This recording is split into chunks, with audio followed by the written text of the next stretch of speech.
साहिबान, मेहरबान, कदरदान, लीजिए आ गया चुनाव। और इस चुनाव में इस बार युवा मतदाता सबसे महत्वपूर्ण भूमिका निभाएंगे। वैसे भी इस लोकसभा चुनाव में भारत 2 रिकॉर्ड बनाने जा रहा है। पहला रिकॉर्ड, विश्व के सबसे ज़्यादा मतदाता इस लोकतंत्र के महापर्व में भागीदारी करेंगे, और दूसरा रिकॉर्ड, सबसे ज़्यादा इसमें युवा मतदाताओं की संख्या होगी। कुल भारतीय मतदाताओं में 66% युवा इस बार अपने मत का प्रयोग करेंगे। तो युवा मन में क्या सोच रहे हैं इस लोकसभा चुनाव को लेकर, हम युवाओं के बीच आए हैं। नमस्कार, मैं हूं प्रियंका कौशल और इस वक्त मैं मौजूद हूं छत्तीसगढ़ की पत्रकारिता की विश्वविद्यालय में, कुशाभाऊ पत्रकारिता यूनिवर्सिटी में मैं मौजूद हूं। एक रिनाउंड यूनिवर्सिटी है और यहाँ जो बच्चे पढ़ते हैं उनसे बात करने के लिए आज हम यहाँ पहुंचे हैं। इन युवाओं से हम जानेंगे कि ये इस आम चुनाव को लेकर क्या सोच रखते हैं। सबसे पहले आपसे बात करूंगी, लोकसभा चुनाव का महापर्व चल रहा है देश में और युवा सबसे ज़्यादा भागीदारी करने वाले हैं। आप भी एक युवा मतदाता हैं, पहले तो ये बताइए कि क्या पहली बार वोट करेंगे या पहले कभी वोट कर चुके हैं? जी, मेरा नाम प्रवीर चंद्र ध्रुव है और मैं पहली बार वोट करने जाऊंगा। और जैसा कि आप जानते हैं कि अभी बहुत चल रहा है चर्चा में, इलेक्शन होने वाला है। तो इसमें क्या होता है ना कि लोग चाहते हैं, नए लोग चाहते हैं कि अच्छे एजुकेटेड लोग आए और बहुत अच्छा लीडर मिले उनको, जो कि सही रास्ते पे ले जाए, उनकी इकोनॉमी को बढ़ाए और सब चीज़ अच्छा ही करे।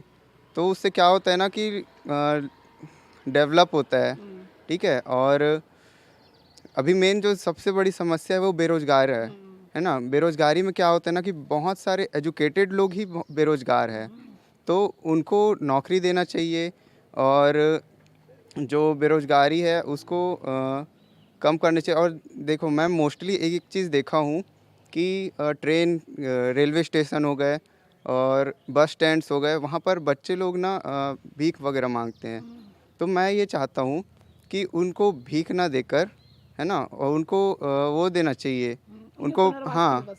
हाँ, उनको मतलब व्यवस्था देना चाहिए, उनको मोटिवेट करना चाहिए। लोग क्या है, बच्चा समझ के दे देते हैं। तो आपको ये लगता है कि नेताओं को भी इसमें भागीदारी करनी चाहिए, सरकारों को कोई, वैसे सरकार ने भिक्षु पुनर्वास केंद्र बनाए और बच्चों के लिए भी नीतियां बनाई हैं, पर आप ये चाहते हैं कि अच्छे से इम्प्लीमेंट हो ताकि जो देश का भविष्य है वो इस तरह से भीख मांगते हो खराब ना हो जाए। हाँ, मैं ये चाहता हूँ कि लोग बच्चे को देख करके, बच्चा है क्या ही करेगा करके भीख दे देते हैं। तो मैं लोगों से भी ये चाहूँगा कि वो उनको भीख ना दे करके उनको ये मोटिवेट करे कि आप उनको मतलब पढ़ने के लिए बोले, है ना। नेताओं पॉलिटिशियंस तो ये कर रहे हैं कि क्या बोलते हैं, मतलब बहुत सारे संस्थान हैं, है ना, संस्थान हैं जहाँ वो दे रहे हैं, मतलब क्या बोल सकते मैं हैं। समझ गई आपकी भावनाओं को, मैं फिर आऊंगी आपके पास। बहुत अच्छी बात इस युवा ने बोली कि देखिए ये युवा हैं और ये बहुत बारीकी से ऑब्जर्वेशन करते हैं देश की स्थितियों का। इसने देखा कि कैसे भीख मांगता हुआ बचपन बर्बाद होता है, वो भी देश का भविष्य है, और कहीं ना कहीं उनके पुनर्वास के लिए बेहतरीन योजनाएं भले ही केंद्र ने बनाई है, पर उसका बहुत अच्छे से क्रियान्वयन हो ताकि उन बच्चों तक उसकी मदद पहुंच सके जो सरकारी नीतियां या योजनाएं हैं। आप एक युवा वोटर हैं, कैसा नेता चाहते हैं आप? देश में सरकार कैसी बने, क्या लगता है आपको? मैम, सबसे पहले तो यही है कि जो केंद्र में शासन करने वाला बैठे, वो ज़रूरी नहीं है कि कोई पुराना ही व्यक्ति हो, एकदम अनुभवी हो। मेरे हिसाब से ये है कि एक एजुकेटेड पर्सन वहाँ पे होना चाहिए ताकि वो देश को पूरी अच्छी तरह से संभाल सके। और जैसा आप बता रहे हो कि पुनर्वास के लिए भी केंद्र बने हुए हैं, तो सरकार योजनाएं तो लाती है लेकिन उसका क्रियान्वयन पूरी तरह से नहीं हो पाता, वो ऊपर ऊपर ही रह जाता है। तो उसका थोड़ा सा और अगर ध्यान दिया जाए, थोड़ा नीचे स्तर तक भी उसका फ़ायदा मिले तो ज़्यादा अच्छा होगा। बेरोज़गारी की समस्या भारत में है ही, तो उसके लिए अगर सरकार नई नई योजनाएं और लाए बेरोज़गारों के लिए, तो उनको भी अच्छा रोज़गार मिलेगा। तो यहाँ से जो पलायन की स्थिति उत्पन्न होती है वो नहीं हो पाएगी। तो जो हमारा पैसा है, हमारे देश का पैसा हमारे ही देश में रह जाएगा, तो इकोनॉमी वैसे भी बढ़ने लगेगी। तो इसके लिए सरकार थोड़ी एजुकेटेड अगर आ जाए, और जैसे ये लोग एक दूसरे के ऊपर आरोप प्रत्यारोप का ही जो सिलसिला चलते रहता है वो अगर कम हो, और जो मेन मुद्दे हैं, देश के जो मुद्दे हैं, उन पर अगर ध्यान दिया जाए तो ज़्यादा अच्छा होगा। देखिए, बहुत जागरूक है युवा, मैंने कहा ना आपको कि बड़ी भूमिका निभाएगा। वैसे भी 97 करोड़ मतदाताओं में 66% युवा हैं देश में इस बार जो वोट करेंगे। ये जो बच्ची हमसे बात कर रही थी, कितनी अच्छी इसने बात बोली कि देश में कुछ ऐसी व्यवस्था हो कि जो देश का टैलेंट है, जो अब्रॉड चला जाता है, बाहर चला जाता है, विदेशों में चला जाता है और बड़ी भूमिका निभाता है विश्व की अर्थव्यवस्था में, उसको भारत में ही रोकने का उपाय सरकारों को करना चाहिए ताकि देश की अर्थव्यवस्था और गति पकड़े। क्या लगता है आपको, कैसा नेता चाहिए? भ्रष्टाचार मुक्त हो देश, भ्रष्टाचार के मुद्दे गूंज रहे हैं देश में इस वक्त, मैनिफेस्टो में बहुत सारे वादे होते हैं, पूरे नहीं करती हैं पार्टियां। आप एक युवा होने के नाते क्या सोचते हैं? नमस्कार, मेरा नाम अंकित चेलका और मैं यहाँ मैनेजमेंट का छात्र हूँ। मुझे इस सिलसिले में बात करना है, जैसे कि वारदात अभी बहुत ही बढ़ रहे हैं, बहुत लोगों ने वारदात को अंजाम दिया है, जिसमें सिलसिला चल रहा है, उसमें कानूनी कार्रवाई कड़ी नहीं की गई है, जिसमें मैं ये चाहता हूँ, सरकार से अपील करना चाहता हूँ कि आज व्यवस्था बहुत ही अलग है, लेकिन अब बदल ले, क्योंकि हर युवा युवतियाँ अलग अलग पढ़े, मैं ये चाहता हूँ। मैं उसी सिलसिले में बात करना चाहता हूँ, पहले तो ये कंट्रोल करे, फिर बाद में आगे और जितने भी भूमिकाएं हैं, योजनाएं हैं, वो तो चलती ही रहेंगी, पहले ये कंट्रोल करें। मैं तो यही चाहता हूँ कि यही कंट्रोल हो। नहीं, क्या कौन सी वारदात का आप जिक्र कर रहे हैं? किस तरह की वारदातें बढ़ रही हैं? बहुत से केस प्रोस्टिट्यूशन का चल रहा है और नाबालिग छात्र छात्राओं से पीड़िता बहुत से अंजाम दे रहे हैं, तो उसको रोक लगाएं और कड़ी से कड़ी कार्रवाई की जाए। जी यही सर। लॉ एंड ऑर्डर की का मुद्दा बड़ा मुद्दा है, और कहीं ना कहीं जो युवा दिग्भ्रमित हो रहे हैं, इनका ये कहने का मतलब है उनमें कुछ संस्कारों का, मूल्यों का फिर से सुचारू रूप से संचालन हो, इस तरह की बात भी बच्चे युवा कह रहे हैं। हालांकि इसमें समाज की बड़ी भूमिका होती है, समाज का भी बहुत बड़ा एक रोल होता है अगर इस तरह की घटनाएं होती हैं। आपको क्या लगता है? आप एक लड़की हैं, लड़कियों ने लगातार पिछले कई दशकों से अपनी बहुत भागीदारी निभाई है, देश की अर्थव्यवस्था हो, शैक्षणिक व्यवस्था हो, सामाजिक व्यवस्था हो। आपको क्या लगता है कि क्या होना चाहिए, किस तरह की सरकार का स्वरूप होना चाहिए, किस तरह के नेता होना चाहिए देश में? इसके लिए तो पहले हमारे नेता जो रहेंगे वो एजुकेटेड होने चाहिए, जो कि समझ सके कि लड़कियां भी कर सकती हैं सारी चीज़ों को। मतलब उनकी सोच में थोड़ा वो होना परिवर्तन होना चाहिए, तभी लड़कियां आगे बढ़ेगी। और लड़कियां ऐसे भी कर रही हैं बहुत चीज़ें, तो अगर हमारे नेता जो रहेंगे वो हमें और बढ़ावा देंगे तो शायद और हम प्रोग्रेस कर सकते हैं अच्छे से। आपको लगता है कि लड़कियों के लिए और मौके पैदा किए जाना चाहिए? वैसे हमने कोविड में देखा, जो फ्रंट लाइन में लड़ रहे थे, पैरामेडिकल स्टाफ कहें या पुलिस, जिस तरह के नर्सिंग के, वो सब लड़कियां, भागीदारी ज़्यादा थी डॉक्टर्स की भी। तो आपको लगता है कि अगर आपको और मौके मिलेंगे तो लड़कियां और बेहतर अपने आप को साबित कर सकती हैं? हाँ, मिलना चाहिए और मौका हमको, और एजुकेशन को तो और अच्छे से बढ़ावा देना चाहिए। और एजुकेशन चलो बढ़ावा दे भी दिया गया है, पढ़ भी रहे हैं, लेकिन उनको अपॉर्चुनिटी नहीं मिल रही है, जैसे कि जॉब वगैरह मिलना चाहिए जैसे, तो थोड़े से और पोस्ट निकलने चाहिए, ये है हमारी मांग। एजुकेशन और एम्प्लॉयमेंट, ये दो बड़े मुद्दे हमेशा से युवाओं के बीच के होते ही हैं, और बिल्कुल अभी भी हम जब बात कर रहे हैं तो हमें लग रहा है कि युवाओं के मन में इन दो विषयों पे बहुत फोकस हो। वो ये चाहते हैं सरकार भी एजुकेटेड हो, नेता भी एजुकेटेड हो, और जो सिस्टम एजुकेशन का भारत में वो बेहतरीन बने, एम्प्लॉयमेंट के अच्छे अवसर उपलब्ध हो, ताकि जो देश का भविष्य है वो बेहतर तरीके से अपने आप को परफॉर्म कर सके और देश की तरक्की में अपना एक महत्वपूर्ण योगदान निभा सके। क्या लग रहा है, अब किसको वोट जब देने जाते हो आप लोग, अभी बहुत छोटे हो आप, मुझे लगता है पहली बार वोट करोगे, लेकिन जब वोट करोगे बिना किसी पार्टी का नाम लिए, मुझे ये बताओ कि मन में क्या चलता है, क्या पैरामीटर्स होते हैं किसी नेता के, किसी पार्टी के, उसकी मैनिफेस्टो के, घोषणा पत्र के, जो आपको आकर्षित करेंगे और आप फिर वोट करोगे? मुझे जो आकर्षित करेंगे वो बेसिकली वो मुद्दे होंगे जो यूथ को ज़्यादा जागरूक करें, क्योंकि हम ही एक ऐसे एक्टिव प्लेयर्स हैं कंट्री के। और मैं इस बार पहली बार वोट करूंगी, तो मैं मेक श्योर करना चाहूँगी कि अवेयरनेस हम फैलाएं, और मतलब हम खुद भी अवेयर रहे अपने राइट्स के लिए, दूसरे भी अवेयर रहें। और मतलब मैसेज यही है कि वोट देना है, चाहे किसी को भी दे, बट दे। तो लेकिन क्या पैरामीटर होंगे? आपको क्या लगता है कि किनको हमें वोट करना चाहिए? देश में तो 97 करोड़ मतदाता वोट करने वाले हैं, 66% युवा मतदाता वोट करने वाले हैं। तो क्या आप एक उनका प्रतिनिधित्व करते हुए कोई आप एक खाका खींच सकती हैं कि भैया देखो ये बिंदु होना चाहिए, हम तो ये देख के वोट करेंगे, नेता हमारा अच्छा हो, नेता हमारा एजुकेटेड हो, जैसे कई लोग कह रहे हैं एजुकेटेड ना हो तो समझदार हो, जनता के मुद्दों को समझता हो, आसानी से वो उपलब्ध हो चुने जाने के बाद? क्या पैरामीटर्स होने चाहिए एक युवा की तौर नज़र से? बेसिकली एजुकेशन तो बहुत इम्पोर्टेंट है, बट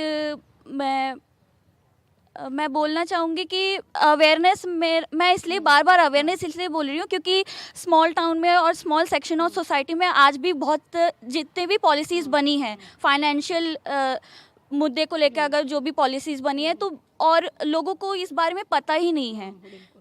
तो मैं यही बोलना चाहूँगी कि जो भी पार्टी आए, उनका अगर मेन ऑब्जेक्टिव रहे कि जो भी पॉलिसीज़ तो पहले भी बहुत बनी है, अगर उसको स्मॉल सेक्शन ऑफ सोसाइटी तक भी वो पहुंचा पा रहे हैं तो ये बहुत बड़ी बात होगी। अंतिम व्यक्ति तक, समाज में हाशिए पे पड़े व्यक्ति तक सरकार की नीतियां पहुंचे, सरकार की योजनाएं पहुंचे, सरकार की बात पहुंचे, ये इनका कहना है। और एक बहुत गंभीर और गहरी सोच है इनकी, क्योंकि देखिए आप योजनाएं बहुत सारी बना लेंगे, आप बहुत बड़ा बजट ले आएंगे, लेकिन अगर अंतिम व्यक्ति तक उसका लाभ नहीं पहुंचेगा तो जो सोसाइटी का अपलिफ्ट सोसाइटी को होना है वो हो नहीं पाएगी। और हम लोग बहुत सालों से भारत में इस संघर्ष को देख भी रहे हैं। हालांकि पिछले कुछ दशकों में चीज़ें बदली भी हैं।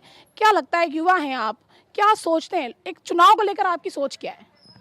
चुनाव के लिए मेरी सोच तो यही है कि फर्स्ट चीज़ तो ये है, अभी सबसे ज़्यादा मतलब ऑल ओवर इंडिया में बेरोजगारी दर ज़्यादा है। इस चीज़ों को ध्यान नहीं दिया जा रहा है। वोटिंग और चुनाव होने के बाद इसको इग्नोर किया जाता है कि ऐसे करेंगे वो करेंगे, बट वो चीज़ होता नहीं है। इसीलिए इंडिविजुअल सब पढ़े लिखे बेरोजगार दर इधर उधर भटक रहे हैं, कोई रिक्शा चला रहा है तो कोई कुछ कर रहा है। ये सारी चीज़ें दिक्कतें हो रही है। मतलब आपको लगता है कि सबसे पहले सरकारों को रोजगार की समस्या हल करनी चाहिए? यस। एक युवा क्या चाहता है, वो पढ़ रहा है, अभी जिस उम्र में ये युवा है उनको लगता है कि हम करेंगे क्या। ठीक है, उन्हें अपना एक करियर ऑब्जेक्टिव चुन रखा है, लेकिन उसके रास्ते कैसे होंगे, क्या वो वहाँ तक पहुँच पाएंगे, अपने लक्ष्य को हासिल कर पाएंगे? नौकरियाँ करना जितना सहज है, पाना उतना ही दुर्लभ काम इस देश में पिछले कुछ सालों में रहा है। क्या लगता है, आप पढ़ रही हैं, आप एमबीए की स्टूडेंट हैं, क्या बनना चाहती हैं, आप क्या करना चाहती हैं? मैं एमबीए से रिलेटेड कुछ करना चाहती हूँ, लेकिन हमारे ये है कि हम तो एजुकेटेड हो जाते हैं, लेकिन हमको हम जो कोर्स किए रहते हैं उस रिलेटेड हमको जॉब नहीं मिल पाता है। इसलिए हमको अपना डायरेक्शन चेंज करना पड़ता है कि हम जिस फील्ड से हैं उस फील्ड का हमको जॉब नहीं मिल पाता है आज के टाइम पे। तो हमको ना चाहते हुए दूसरे फील्ड में हमको चेंज करना पड़ता है। अपने आसपास आपने देखा होगा, जहाँ भी आप रहती होंगी, रायपुर के जिस भी इलाके में, आपने क्या देखा है पिछले कुछ सालों में? आपसे बड़े घर में होंगे या अड़ोस पड़ोस में होंगे, भटके होंगे नौकरी के लिए, या दूसरी समस्याएं आपने देखी होंगी। आपकी मम्मी की बहुत सारी समस्या होंगी, गैस के दाम बढ़ गए वो कहती होंगी, सब्जी बहुत महंगी है वो ये भी कहती होंगी, पापा भी कुछ कहते होंगे। क्या सुनते क्या हैं आप अपने आसपास? मैं पापा मम्मी से ही सुनती हूँ कि आज के टाइम पे बहुत महंगाई बढ़ गई है। महंगाई से घर का जो बैलेंस होता है वो बिगड़ जाता है। तो इससे क्या है, परिवार में कुछ कुछ चीज़ों के लिए कॉम्प्रोमाइज़ करना पड़ता है कि इसके दाम बढ़ रहे हैं, उसके दाम बढ़ रहे हैं। तो ये है सब पर। जी जी, ये जो यूनिवर्सिटी है कुशाभाऊ ठाकरे पत्रकारिता विश्वविद्यालय, इस शहर से काफ़ी दूर है। जब आप शहर छोड़ देते हैं, रिंग रोड पे आते हैं और फिर भाटा गांव की तरफ यहाँ आते हैं, इतनी दूर आप आते हैं, कितना पेट्रोल चलता होगा रोज आपका? 100 रुपये का। और ये 100 रुपये आते कहाँ से? घर से। अभी तो एक्चुअली अर्न नहीं कर रहे हैं तो घर से ही मिलते हैं पैसे। तो जब रोज रोज मम्मी पापा से 100 रुपये लेने पड़ते हैं, और मुझे लगता है 100 रुपये सिर्फ पेट्रोल की बात हो रही है, आपको मोबाइल भी चलाना है, आपको एजुकेशन रिलेटेड भी खर्चे, आपको कपड़े भी चाहिए कॉलेज आने के लिए नए, बच्चों को तो बड़ा फैशन का भी रहता है कि भैया हमको बहुत अच्छा दिखना है। तो एक जो युवा ओवरऑल हम जब देखते हैं आपकी उम्र के बच्चे को, तो उसका अपना एक बहुत बड़ा बजट होता है महीने का, वो उसको माँ बाप से ही लेना है। तो जब आपको पॉकेट मनी मिलती है तो पापा कुछ कहते हैं, यार जल्दी बड़े हो, कमाओ, बड़ी महंगाई। मतलब मैं आपको ये बोल रही हूँ कि आप कैसे देखते हैं भारत की स्थिति को, और उसी से ये जुड़ा आम चुनाव है, क्योंकि चुनाव देश की दशा और दिशा को निर्धारित करता है। तो पहले तो अपने बारे में बताइए कि एक युवा होकर आपको क्या क्या खर्चे लगते हैं और कैसे उसको फिर आप मैनेज करते हैं? मुझे एक्चुअली पेट्रोल का लगता है, रूमिंग का लगता है, ऐसे कहीं घूमने जाते हैं, कहीं बाहर जाते हैं, दोस्तों के साथ हैंग आउट करते हैं तो उसके लिए भी पैसे लगते हैं, यहाँ आने के लिए भी पैसे लगते हैं। फिर यहाँ कैंटीन नहीं है तो कैंटीन की भी दिक्कत है यहाँ पे, तो हमें जाने के लिए फिर जाना पड़ता है बाहर की फिर, तो ये सब हैं दिक्कतें। तो दिक्कतों का निराकरण कैसे करते हो? कुछ नहीं, कभी कभी घर से टिफ़िन ले आते हैं, या तो फिर दोस्त के भी जो टिफ़िन होते हैं वो होते हैं, तो वो शेयर करके वैसे ही हो जाता है। ये बहुत अच्छी बात है इस उम्र में कि शेयरिंग करने में कोई शर्म नहीं आती। दोस्त क्या लाया डिब्बे में, उसका पूरा अधिकार उसके दोस्त का होता है। लेकिन जब बड़े हो जाओगे तब क्या करोगे? अब बड़े होने के बाद जॉब सर्च करेंगे बड़े तो फिर। हो गए, जी मतलब जी, जब नौकरी जॉब करेंगे तब देखेंगे। अभी तो फिलहाल जॉब तो वैसे एक्चुअली है नहीं। पिछले समय भी जैसे चुनाव के समय भी बोली गई थी कि 14,000 जॉब आएंगे, और भी जैसे पेपर आएंगे। अभी जैसे पीएससी का पेपर हुआ था उसमें भी जॉब्स निकली, फिर उसमें भी स्कैम हो गया। तो ये रोज़गार आ रहे हैं, सरकार निकालती है, बट आगे जाके कुछ होता नहीं है। वो एट लास्ट पे उनको पोस्टें नहीं मिल पाती। तो बस जितने भी है, बस पढ़ के लोग बेरोजगार होते जा रहे हैं, पढ़ रहे हैं। तो ये मैं चाहूँगा कि इसको अच्छे से, जैसे अगर सरकार जैसे एग्ज़ाम लेती है तो प्रॉपर उसको रिज़ल्ट दे, प्रॉपर रिक्रूट हो। ये एक सबसे बड़ी दिक्कतें हैं। और यहाँ पे दूसरी बात मैं ये फोकस करना चाहूँगा कि जैसे यहाँ पे आने के लिए रोड वोड भी, और जो बीच पे यहाँ पे वो भी दारू भट्टी भी पड़ती है, तो वहाँ पे भी बहुत दिक्कत हो रही है। हमने काफ़ी समय पहले लिखा भी था, कलेक्टर को भी लेटर लिखा था कि वो हट जाए। वो आते हैं तो उसके कारण वो जो रोड होता है वो बहुत गंदा हो जाता है। तो उसके लिए तो ये अगर हो सके तो ये भी एक दूसरा मुद्दा रहेगा। जी, ये बेसिक इंफ्रास्ट्रक्चर की भी बात कर रहे हैं कि सड़क अच्छी हो और छत्तीसगढ़ में कॉमन मुद्दा है शराब का। हमने जब बड़े लोगों से बात की थी तब भी ये विषय आया था और आज युवाओं के बीच में भी ये एक युवा ने तो इस बात को रखा है कि शराब की भट्टियाँ बहुत है और कहीं ना कहीं बहुत दिक्कत होती है स्टूडेंट्स को आने जाने में। तो ये बहुत बेसिक लोकल मुद्दे हैं, पर कहीं ना कहीं इसमें राज्य सरकार से लेकर केंद्र सरकार भी एक बड़ी भूमिका निभा सकती है, क्योंकि देखिए मतदाता है तो उसकी अपेक्षा तो है, वो ये नहीं देखेगा कि वो राज्य सरकार से अपेक्षा कर रहा है या केंद्र से कर रहा है, उसकी एक अपेक्षा है जिसको मिलजुल कर समन्वय के साथ सरकारों को सुलझाना होगा। मैं फिर आऊँगी आपके पास, क्या सोच रहे हैं आप, युवा मतदाता हैं, क्या सोच के वोट करेंगे आप? जी मैम, मेरा नाम नितेश कुमार यादव है, मेरा लोकसभा में पहला वोटिंग है मेरा। जी मैम, मैं चाहूँगा जो भी हमारा लीडर है वो पढ़ा लिखा होना ही ज़रूरी नहीं है, समझदार होना बहुत ज़्यादा ज़रूरी है। आज की डेट में जो पढ़ा लिखा है वो माना जाता है कि पढ़ा लिखा गंवार है कुछ चीज़ों में लेके, तो समझदारी मेन मुद्दा होगी। और परिवारवाद को ना बढ़ावा देते हुए, हमें अपने जाति धर्म को ना देखते हुए, जो देश को अच्छे राह पर, उन्नति के राह पर ले सके, उन्हें हमको वोटिंग करना चाहिए। जी। तो बहुत सुलझी हुई बात इन्होंने की कि पढ़ाई लिखाई ठीक है, बहुत ज़रूरी है एजुकेशन, लेकिन समझदारी उससे ज़्यादा ज़रूरी है। देश का जो संविधान है जिसमें सबको समान ढंग से जीने का अधिकार है, उस नियमों का पालन बाकायदा किया जाए, कोई हेर फेर उसमें ना हो, और जनता की जो भी छोटी छोटी बातें हैं, मांगे हैं, उनका ध्यान रखा जाए। खास तौर से युवा, जब हम बात कर रहे हैं तो बेरोजगारी, एजुकेशन, ये सारे जो मुद्दे हैं ये उभर कर सामने आते हैं और बार बार सामने आते हैं, और जब तक निराकरण नहीं हो जाएगा तब तक युवा इस विषय पर हमेशा ही ध्यान आकर्षित करते रहेंगे। तो सरकारों को ये सोचना होगा, पॉलिटिकल पार्टीज़ को ये सोचना होगा कि जब वो मैनिफेस्टो बनाती हैं तो युवाओं का खास तौर से ध्यान रखना होगा, क्योंकि युवा बहुत बड़ी शक्ति इस देश की इस वक्त है। युवा भारत है, सबसे ज़्यादा मतदाता युवा हैं, 66% मतदाता युवा हैं। तो आप युवाओं की बात को इग्नोर नहीं कर सकते, ये बात सबको समझनी होगी। आज हमने रायपुर के युवाओं से बात की, अलग अलग स्ट्रीम के ये युवा थे, कोई जर्नलिज्म का स्टूडेंट था, कोई MBA का स्टूडेंट था, मैनेजमेंट का स्टूडेंट था, और ये सब चाहते हैं कि इनका एक सुखद भविष्य हो ताकि देश का भविष्य भी सुखद हो सके।